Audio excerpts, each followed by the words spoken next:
An accused ripoff artist may get out of jail tonight, and it's all because of a technicality. You may remember Ronnie Pownell from several Better Call Behnken investigations. He's the guy who's accused of selling motorcycles on consignment and then pocketing the money. Investigator Shannon Behnken joins me now. I mean, do you think this guy's really going to get out of jail? It's very, very likely he might get out of jail tonight. If he can post a much lower $5,000 bond, he'll be home. And this is at the dismay of law enforcement, the state attorney's office, and victims. Ronnie Pownell has spent the past 2 days in jail. Pinellas Park police charged him with grand theft, scheme to defraud, title fraud, and dealing in stolen property. He is accused of using his former Freedom Cycles to sell a motorcycle on consignment and keep the money for himself. But there was a paperwork fumble, and Pownell's attorney, Roham Katsari, seized upon it, pointing out the issue yesterday. Police listed the company, not Ronnie, a big no-no since he was the guy arrested.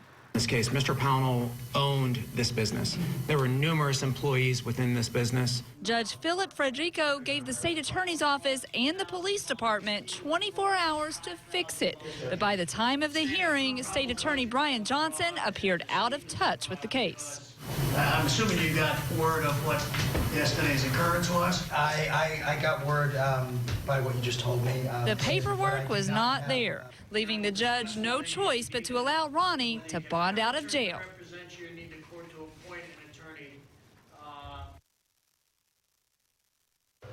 This paperwork mistake started with the police department, but no one from the state attorney's office caught it and made sure that the corrected paperwork was in front of the judge by today's deadline. Let's just be clear here, though. You told us about this snafu yesterday. The paperwork was jammed up. We knew about it. The police department knew about it. Is it corrected now? I called the police department and said, what happened? They assured me that this paperwork was done by 6 o'clock this morning, and I just got off the phone with the state attorney's office. They're telling me it was in, but for some reason, somebody didn't print it out and get it in front of the state attorney so he could get it in front of the judge. So it's there. Ronnie just got lucky on this one, so he could be out tonight. Yeah, it's there, but he might be home.